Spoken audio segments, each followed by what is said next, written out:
나는 온전하니 너희도 온전하라. 성경 본문 마태복음 5장 48절.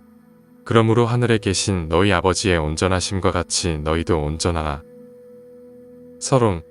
사랑하는 성도 여러분, 오늘 우리는 매우 부담스럽고도 두려운 말씀 앞에 서 있습니다. 온전하라. 이 말씀은 위로의 말씀이기 이전에 우리 영혼을 흔들어 깨우는 하나님의 음성입니다. 우리는 종종 신앙생활을 하면서 나는 연약하니까, 우리는 죄인이니까 완전해질 수는 없어라는 말로 스스로를 위로합니다.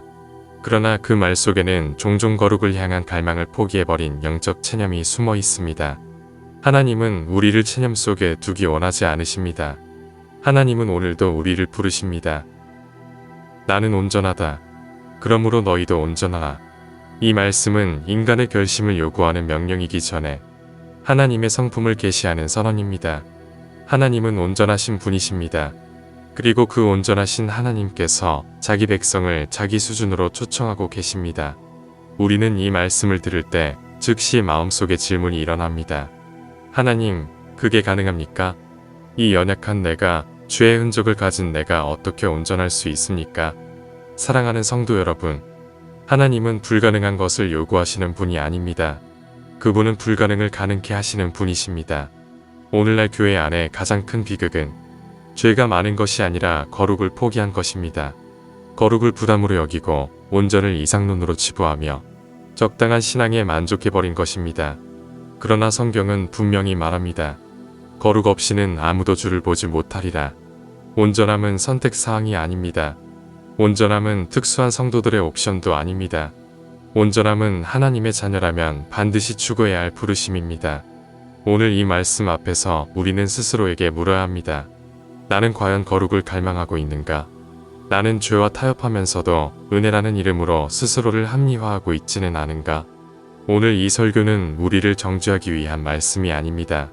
그러나 분명히 말하자면 우리를 불편하게 만들 것입니다. 왜냐하면 이 말씀은 우리를 지금의 자리에 머물게 하지 않기 때문입니다. 하나님은 오늘도 말씀하십니다. 나는 온전하다. 너희도 나를 닮아가라.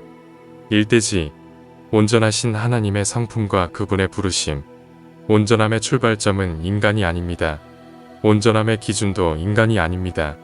온전함의 근원은 오직 하나님 자신입니다.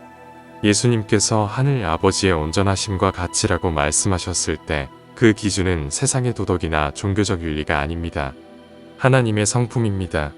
하나님은 거룩하십니다. 그 거룩은 흠이 없음이요, 나뉘지 않음이요, 섞이지 않음입니다. 하나님 안에는 이중성이 없습니다. 빛과 어둠이 섞여 있지 않습니다. 문제는 오늘날 많은 성도들이 하나님의 거룩은 높이 찬양하면서도 자기 삶에는 적용하지 않는다는 것입니다. 존 웨슬리는 말했습니다. 하나님이 명령하신 것은 반드시 은혜로 가능하게 하신다. 웨슬리는 기독교 신앙의 핵심을 성화, 곧 거룩함에 실제로 보았습니다. 그는 온전함을 죄 없는 절대적 완전이 아니라 하나님을 향한 마음의 온전함, 사랑이 분열되지 않은 상태라고 설명했습니다. 즉, 온전함이란 실수하지 않는 상태가 아니라 의도적으로 죄를 품지 않는 상태입니다. 하나님은 우리가 연약함을 경험하지 않기를 요구하지 않으십니다. 그러나 하나님은 우리가 죄를 안고 사는 것에는 만족하지 않으십니다. 하나님의 부르심은 언제나 지금 너의 수준을 기준으로 하지 않고 내가 누구인가를 기준으로 합니다. 그래서 하나님은 말씀하십니다. 내가 거룩하니 너희도 거룩하라. 이 말씀은 짐이 아니라 초대입니다. 정죄가 아니라 하늘의 부르심입니다. 이대지. 온전을 추구하는 삶. 죄와 타협하지 않는 거룩의 결단. 온전함은 저절로 오지 않습니다. 온전함은 추구의 결과입니다. 오늘날 많은 성도들이 구원은 말하지만 거룩은 말하지 않습니다. 치미는 강조하지만 성화는 부담스러워합니다. 그러나 성경은 구원받은 자의 증거를 거룩의 열매로 말합니다. 찰스 피니는 이렇게 말했습니다. 거룩은 선택이 아니라 필연이다. 참된 회심은 반드시 삶의 변화를 낳는다.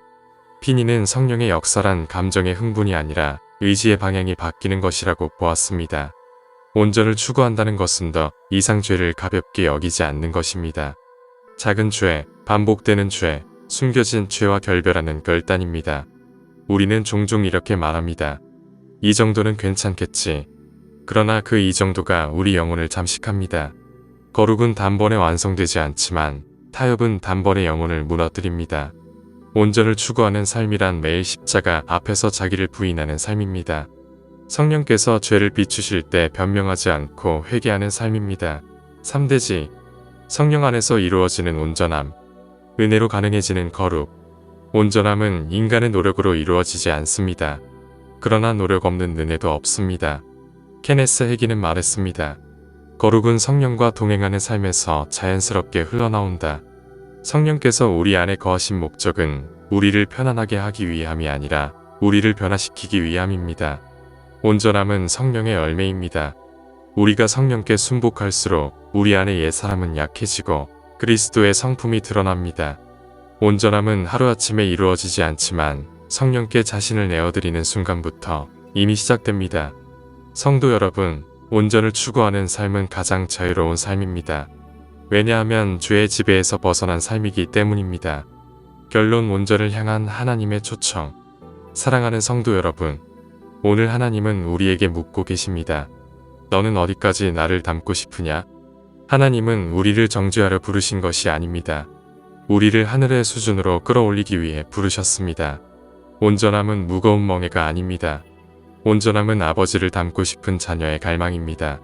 오늘 이 말씀 앞에서 우리의 기도가 바뀌기를 원합니다. 하나님, 적당한 신앙에 만족하지 않게 하소서. 거룩을 포기하지 않게 하소서. 온전함을 향해 다시 걷게 하소서. 하나님은 오늘도 말씀하십니다. 나는 온전하다. 그러므로 너희도 내 은혜 안에서 온전을 향해 걸어오너라. 아멘.